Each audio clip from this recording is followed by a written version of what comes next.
This is Singapore, modern, cosmopolitan, the economic success story of Southeast Asia. But on the back streets of this 20th century city, the pulse of an old Chinese tradition still beats on.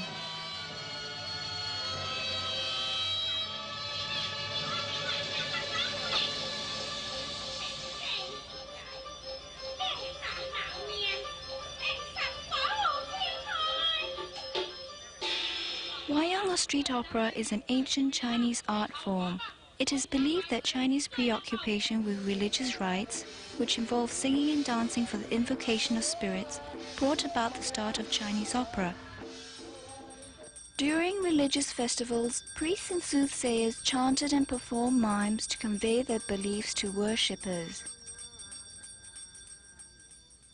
The development of Chinese opera reached its zenith when the imperial courts of the emperors took fancy to it as a form of entertainment. With imperial patronage, Chinese opera evolved into a distinct form of drama which used classical language and elaborate singing. When Chinese immigrants sojourned to different parts of the world, they invariably brought their beliefs, religion, entertainment and drama with them as part of their cultural luggage. The opera they brought with them to Singapore retained its original religious importance and significance. As soon as these immigrants settled in Singapore, they built temples for worship. For them, staging an opera in front of the temple was a way of showing reverence and gratitude to their gods for protection. The indigenous people called this street opera Wayang. Today, Wayangs are sponsored by temples and merchant associations for various Chinese religious festivals. As a whole, operas for religious purposes are staged for the amusement of gods and less as entertainment for humans. One of the most prevalent of these festivals for the traditional Chinese is the Festival of the Hungry Ghosts. It is believed that during the 7th month of the Chinese lunar calendar, the souls of the dead are released from their resting place to look for food and enjoyment. Temporary makeshift wooden stages are erected in market areas, busy streets or near temples for Wayang performances, with the primary aim of entertaining and appeasing the wandering souls. Wayang and Chinese religious rites are intimately connected. In conjunction with engaging opera troupes for Wayang performances, temples may also hire the services of a spirit medium.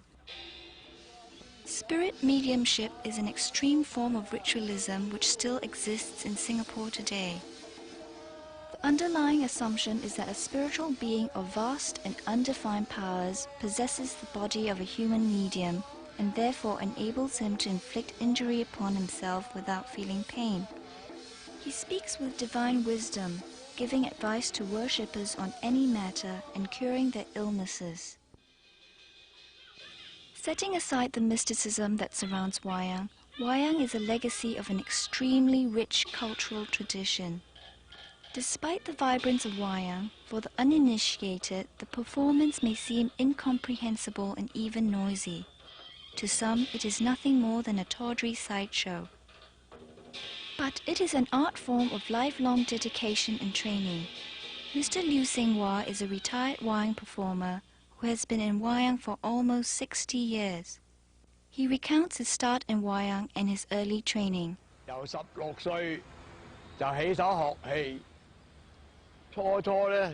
I started the craft at 16, but was a car mechanic apprentice at around 14.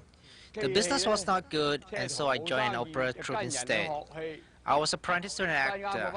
Basically, I just served tea and fed him when he came backstage after his performance. It was entirely up to me to pick up the various techniques on acting and singing. He did not teach me formally, but only gave me a few pointers. If there was a particular role that you were interested in, you just watch how the other actors moved and sung, and stole their techniques. If you were good, this is how you got to play bigger and bigger roles.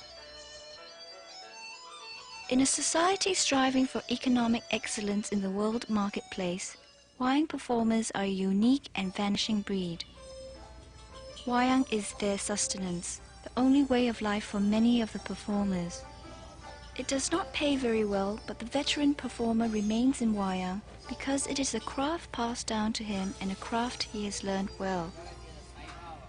The younger performer stays in Wayang because, without education or job skills, Wayang seems an easier alternative to a factory job.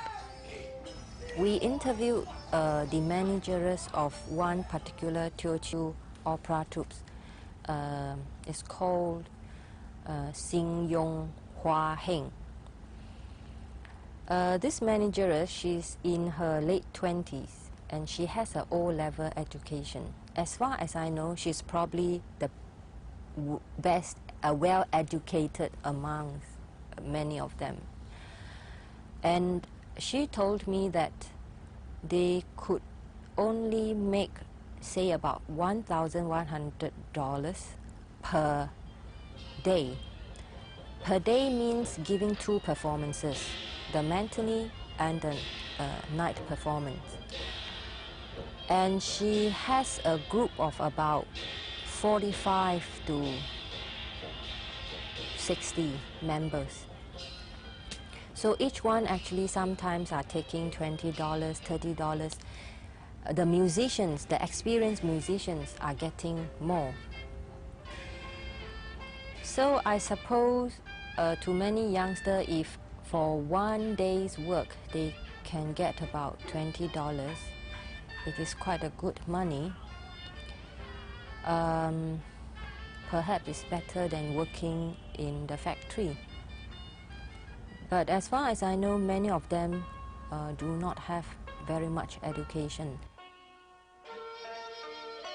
This is the Kim Hing Teochew Opera Troupe. Because it is the season of the Festival of Hungry Ghosts, they have already performed in 5 different locations in 2 weeks. There are about 30 members in this troupe, including actors, musicians, and stagehands. Working so closely with one another every day, there is a kind of family bond among them. The stage becomes a communal dining area, and the troupe takes their meals together before any preparation for the night's performance begins. Dusk falls, and a kind of anticipatory excitement hangs in the air backstage. Here, within a small area of about 10 feet by 15 feet, and under dim lighting, the whole troupe is involved in various stages of makeup and costume. The manager of the troupe, who also plays a Chinese table harp in the orchestra, tunes his instrument before the show begins. A distinctive feature of Wayang is the exaggerated makeup. According to Chinese legend, the brave warrior Lan Lin Wang had very effeminate features, so he put on a fearsome mask each time he went to battle to frighten his enemies. Actors began wearing masks to impersonate him in plays. It soon became part of the tradition, and masks of different designs were used, resulting in today's painted faces. The application of makeup is time-consuming, and an actor or actress will do this task first, well in advance of the performance. Time seems to stand still here. The ritual of getting ready has probably not changed over the history of Wayang. Traditional Chinese writing brushes are used to paint all the faces of the Wayang troupe. Once the makeup is done, a narrow black tape several feet long is first bound tightly around the head. This pulls the upper eyelids towards the temples to give the characteristic deep slant of the eyes. Next, a semicircular skull cap made of horsehair is put on.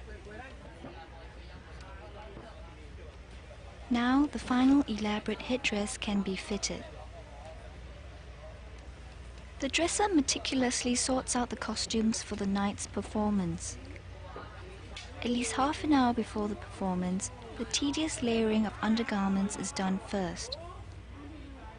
Then the expensive costumes made of pure silk and luxuriant embroidery are put on. The entire dressing ritual is now complete. In 2 cramped sections backstage, the Wayang orchestra will blow beat and pluck-out music, which is the vital accompaniment to any Wayang performance. The instruments look like quaint antiques that seem to be from a different world, but they are still capable of creating the loud and raucous wall of sound that is characteristic of Wayang. The music synchronizes with the performer's every movement, word and gesture. The actors also believe in the will of the gods. Tucked away safely among knickknacks on a shelf are the wooden effigies of 3 patron gods who are responsible for the prosperity of the troupe. The actors always pray for a successful performance before they step on stage.